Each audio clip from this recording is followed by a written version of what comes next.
अस्सलाम वालेकुम students.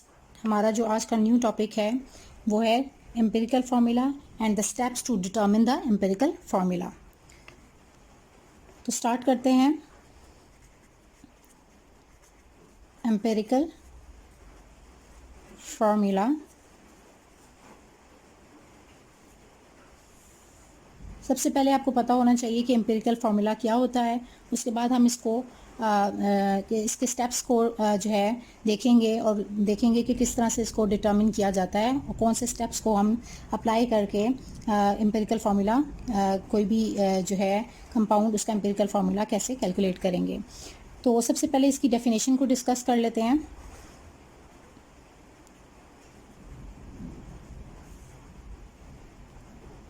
So definition होती है इसकी, a formula which indicates the simplest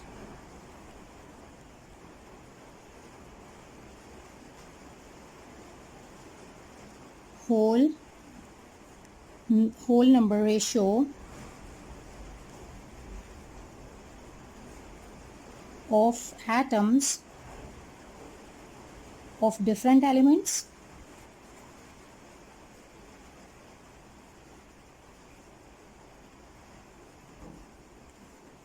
present in a compound.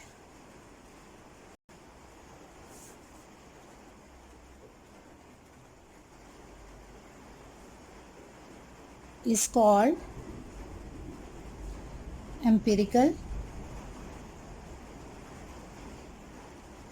formula. तो ये स्टूडेंट्स हमने डिफाइन कर लिया एम्पिरिकल फार्मूला को, जो कि क्या है, a formula which indicates the simplest whole number ratio of atoms of different elements present in a compound is called empirical formula. जो सिंपलेस्ट होल नंबर रेशियो किसी भी एटम की जो कि डिफरेंट एलिमेंट्स में प्रेजेंट हैं उसको इंडिकेट करता है, जिसको हम कहते हैं एम्पिरिकल फार्मूला।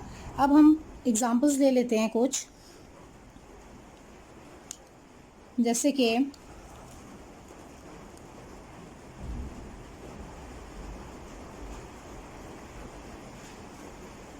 आपके पास है C6H6, ये है बेंजीन। ये बेंजीन का क्या है, मॉलिक्यूलर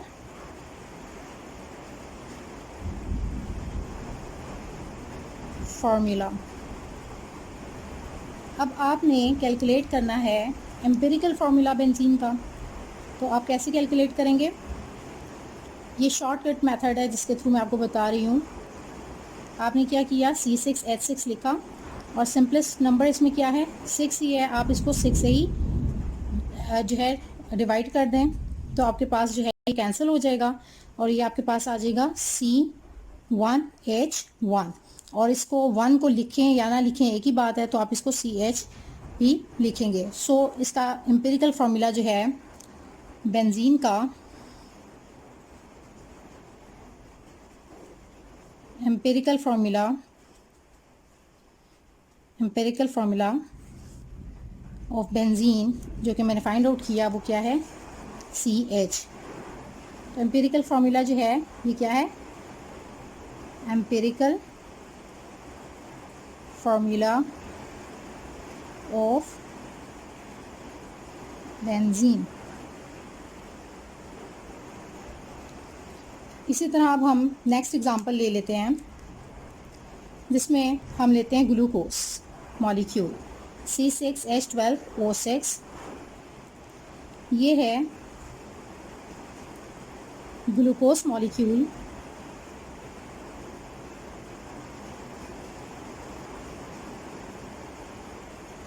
और ये ग्लूकोज मॉलिक्यूल का क्या है, मॉलिक्यूलर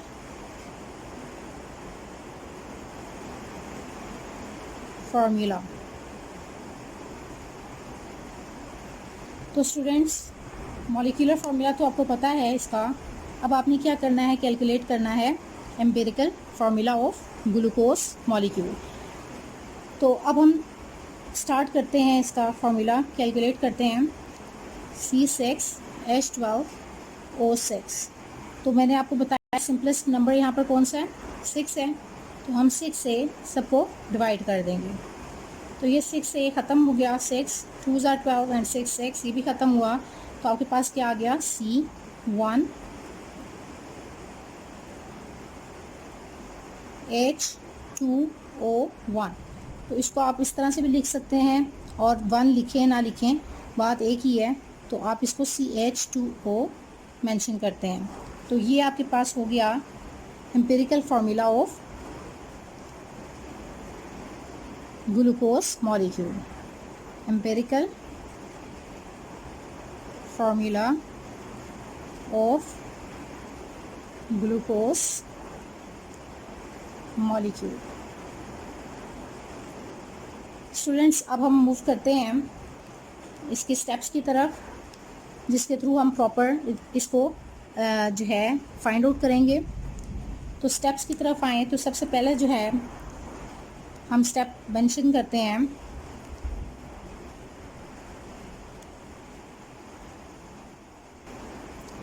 तो स्टूडेंट्स, जो स्टेप्स हैं to determine the empirical formula,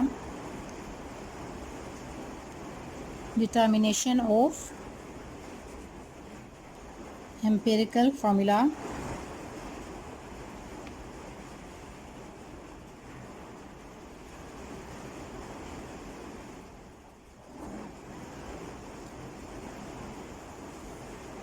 अब हम स्टेप्स को डिस्कस कर लेते हैं वन बाय वन। तो इसको डिटर्मिन करने के लिए एम्पिरिकल फार्मूला को 5 मेजर स्टेप्स हैं। तो फर्स्ट स्टेप है, first of all you have to calculate the percentage of each element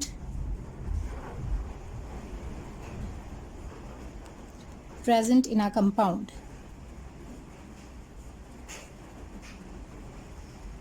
आपके कंपाउंड में जो भी एलिमेंट प्रेजेंट है, आपने पहले सेपरेटली उसकी परसेंटेज को कैलकुलेट करना है, जो कि मैंने प्रीवियस लेक्चर में बताया हुआ है कि किस तरह से परसेंटेज कंपोजिशन या परसेंटेज किसी भी एलिमेंट की आप कैलकुलेट करते हैं।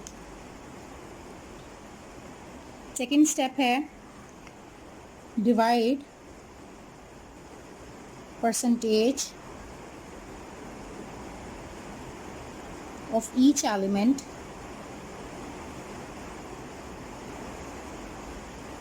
by its atomic mass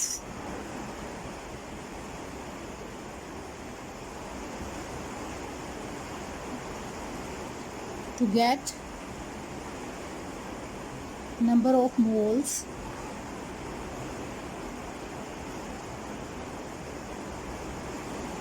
of each element.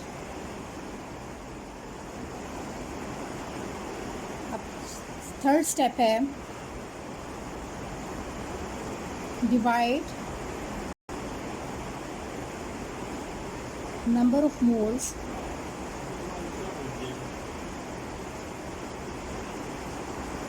Of each element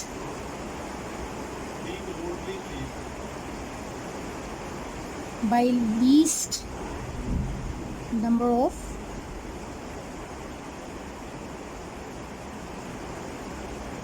moles to get simple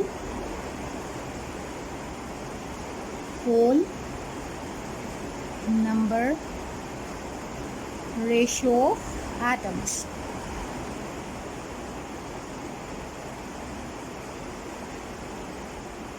And the fourth step to calculate the empirical formula, if atomic ratios are in fractions,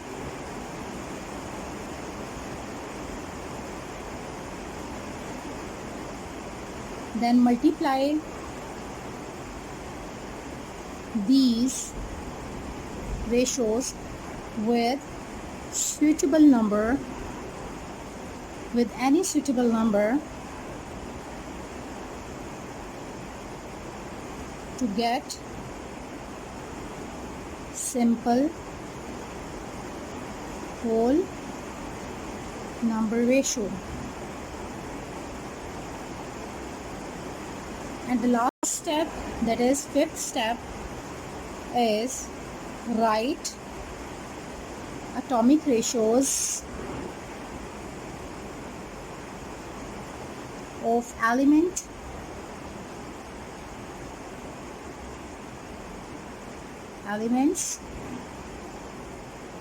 below their symbols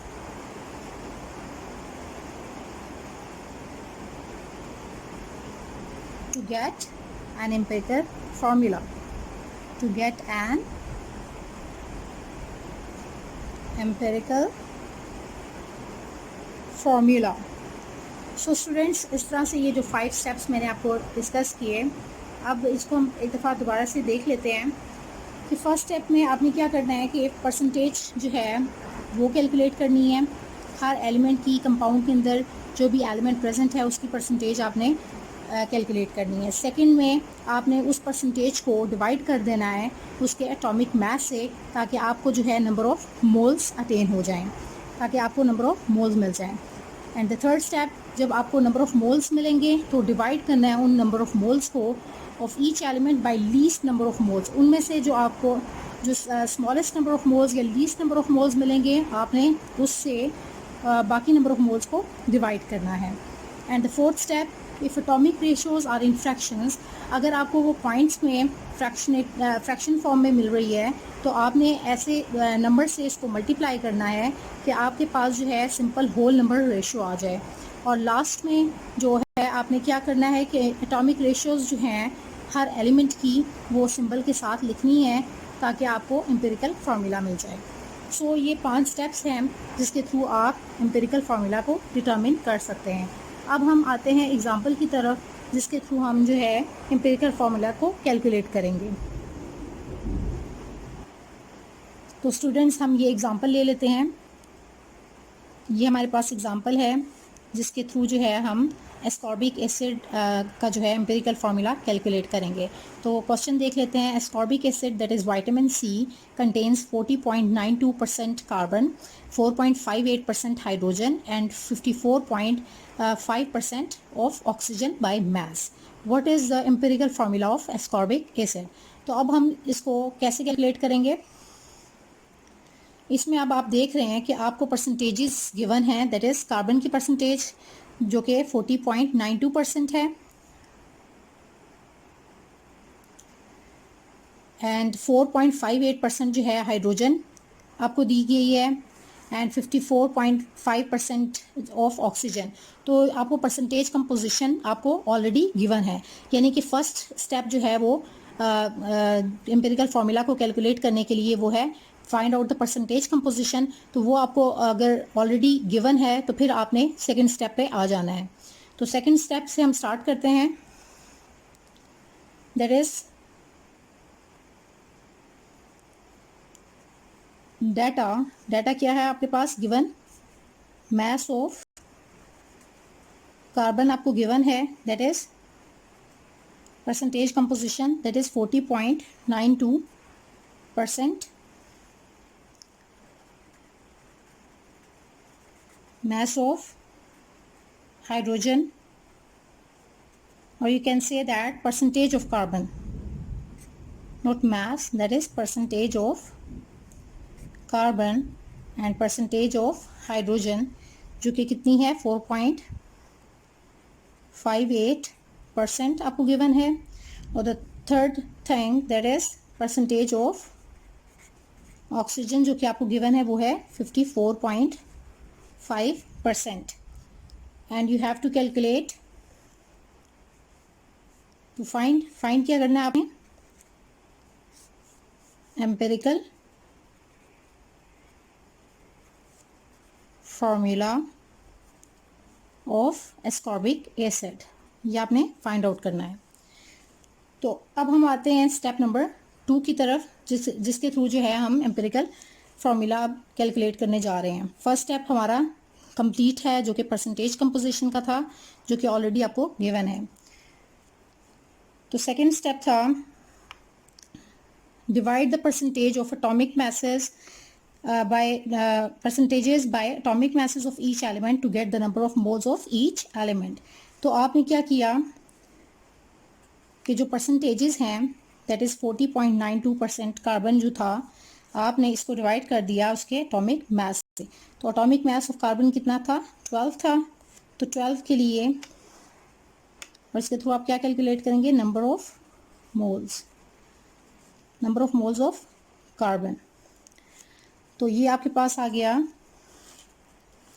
अगर आप इसको calculate करें तो ये क्या है 12.01। तो students इसको कैलकुलेट किया तो हमारे पास जो नंबर ऑफ मोल्स आते हैं कार्बन के वो हैं 3.407 मोल्स। तो अब नेक्स्ट हम कैलकुलेट कर लेते हैं मोल्स ऑफ हाइड्रोजन, जो कि आपको परसेंटेज गिवन है that is 4.58 grams divided by 1.008। तो इसको आप डिवाइड किया तो आपके पास आती है नंबर ऑफ मोल्स आते हैं 4.54। इसी तरह हम नंबर ऑफ मोल्स कैलकुलेट करेंगे मोल्स ऑफ ऑक्सीजन, जो कि आपके पास है परसेंटेज जिसकी 54.5% जो कि गिवन थी, और इसको हमने डिवाइड कर दिया by the total number of moles bye its atomic mass. तो आपके पास जो है रिजल्ट आएगा 3.406। अब आप देख सकते हैं कि इन तीनों के अंदर जो smallest number of moles least number of moles कौन दे रहा है आपको दैट इज 3.407, 4.54, 3.406। तो इससे आपको पता चला कि जो स्मॉलेस्ट या लीस्ट नंबर ऑफ मोल्स जो हैं वो आ रहे हैं ऑक्सीजन आपको दे रहा है। तो आपने क्या करना है कि फाइंड आउट कर लिया थर्ड स्टेप में कि लीस्ट नंबर ऑफ मोल्स आपको ऑक्सीजन दे रहा है। तो अब आपने नेक्स्ट स्टेप में क्या करना है कि इन लीस्ट नंबर ऑफ मोल्स को सारे मोल्स के साथ डिवाइड कर देना है। सो फोर्थ स्टेप में की तरफ मूव करते हैं जिसमें कार्बन जो है दैट इज 3.407, उसको डिवाइड किया आपने 3.406 लीस्ट नंबर ऑफ मोल से। इसी तो स्टूडेंट्स हमने इसी तरह जो है हाइड्रोजन को जो हमारे पास आया तो उसको भी 3.406 जो कि लीस्ट नंबर ऑफ मोल से उसे डिवाइड कर दिया। इसी तरह अब हम ऑक्सीजन की जो है लीस्ट नंबर को भी लीस्ट नंबर ऑफ मोल्स के साथ जो है वो डिवाइड करेंगे, जो कि क्या है 3.406। इसको भी हमने डिवाइड किया 3.406 के साथ।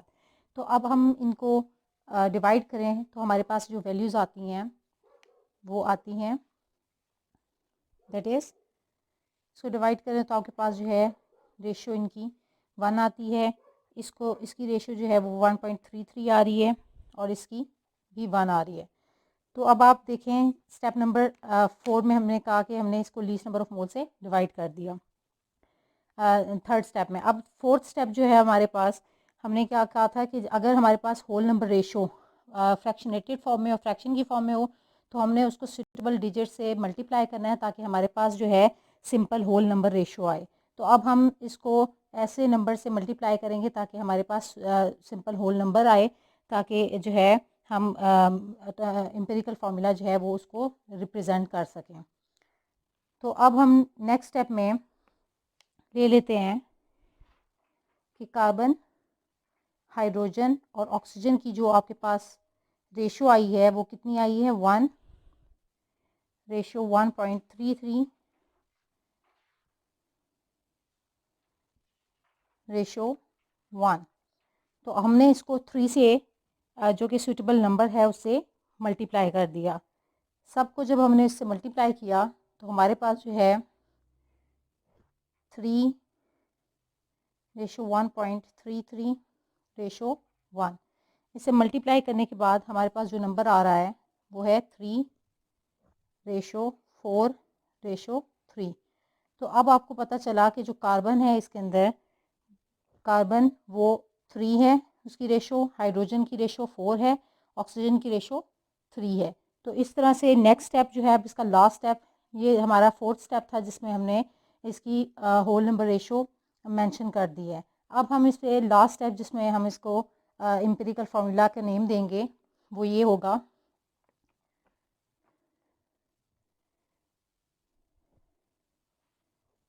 दैट इज फिफ्थ स्टेप क्या है, atomic ratios of elements give the empirical formula for ascorbic acid.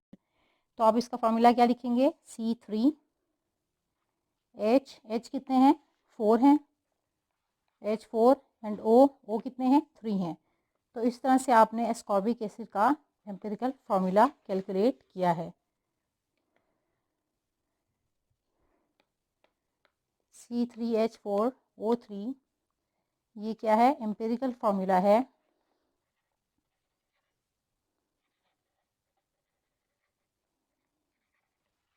Of ascorbic acid. सो इस तरह से जो है आप एम्पिरिकल फार्मूला कैलकुलेट करते हैं। होप सो कि आपको सबको समझ आ गया है। इससे रिलेटेड कोई भी क्वेश्चन है तो आप वो कमेंट्स में मुझसे पूछ सकते हैं।